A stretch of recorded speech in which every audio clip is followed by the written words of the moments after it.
어둠 속의 플루트. 이 이야기는 내가 18살이었을 때의 일이다. 지금은 22이니 4년 정도 지난 이야기다. 나는 텍사스 샌안토니오에 살고 있다. 그때는 고등학교 마지막 학년이었지만 마침 코로나가 터지면서 모든 것이 멈춰버렸다. 학교도 문을 닫았고 사람들은 집에만 머물러 있어야 했다. 하지만 나와 내 친구들은 그 어느 때보다 바깥을 돌아다녔다. 할 수 있는 일이 많지는 않았지만 내겐 늘 즐거운 취미가 하나 있었다. 바로 도시 탐험과 폐가 탐방. 나는 오랫동안 이런 걸 해왔고 웬만한 일에는 쉽게 겁을 먹지 않는 편이었다. 나는 홈리스들과 마주친 적도 있었고 사이비 종교 단체와 맞닥뜨린 적도 있었으며 심지어 총구가 나를 향한 적도 있었다. 하지만 내가 지금부터 이야기할 그날 밤의 경험만큼 소름 끼치는 일은 없었다. 그 시절 나는 같은 학교에 다니던 클라리사라는 여자와 막 사귀기 시작했다. 우리는 아직 서먹한 사이였지만 어떻게든 설득해서 그녀와 함께 새벽 3시에 어두운 숲속을 탐험하기로 했다.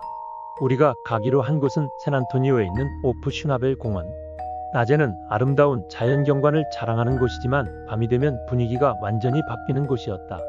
경찰이 밤마다 순찰을 돌며 사람들의 출입을 막을 정도로 위험한 장소이기도 했다.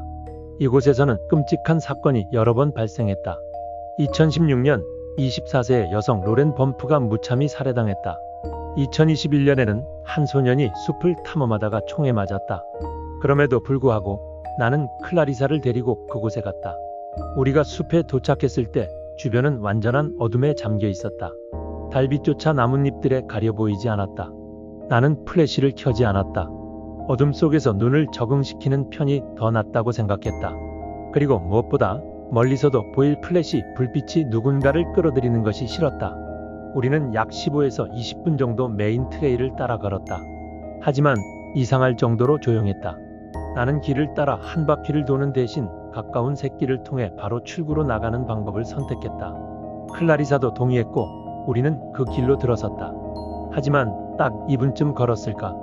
어디선가 갑자기 플루트 소리가 울려 퍼졌다. 우리는 걸음을 멈추고 서로를 바라봤다. 소리는 점점 커졌고 너무도 정확한 박자와 음정으로 연주되고 있었다. 단순한 바람 소리가 아니었다.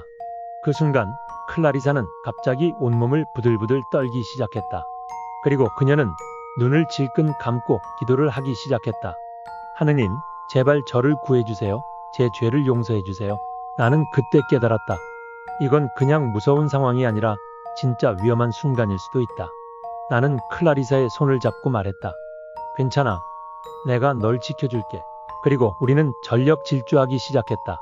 우리가 도망치기 시작한 지 30초도 안 됐을 때 갑자기 앞쪽 덤불 속에서 무언가가 튀어나왔다. 바람을 가르는 듯한 거대한 존재. 나는 순간적으로 멈췄다. 클라리사도 나를 잡고 덜덜 떨었다. 그런데 이상했다. 보이지 않았다. 나는 그것이 어떤 형체였는지 볼 수 없었다. 하지만 확실히 느낄 수 있었다. 거대한 무언가가 우리 바로 앞을 가로질러 갔다. 그 존재는 오직 우리가 멈춘 순간에만 소리를 냈다. 그리고 다시 완벽한 정적. 나는 온몸에 소름이 돋았다. 이쪽은 안 돼. 나는 결정을 내렸다.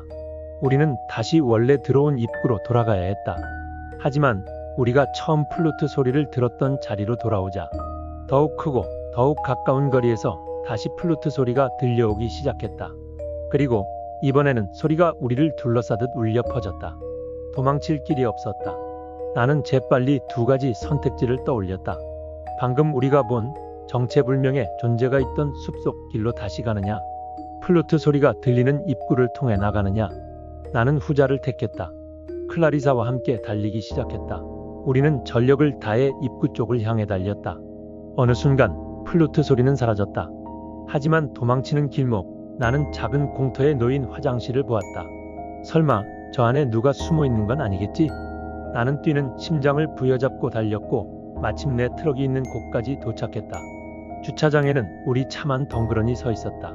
나는 곧바로 차에 올라 시동을 걸었다. 그리고 가능한 멀리 빠르게 그곳을 떠났다. 그 후로 나는 플루트 소리의 정체를 찾아봤다. 누군가는 유령일 거라 했고 누군가는 사이비 종교 의식일 거라 했으며 누군가는 단순한 악기 연습을 하는 사람일 수도 있다고 했다. 하지만 새벽 3시 한치 앞도 보이지 않는 어둠 속에서 어디선가 흐르는 음악이 점점 가까워지고 우리를 둘러싸는 느낌.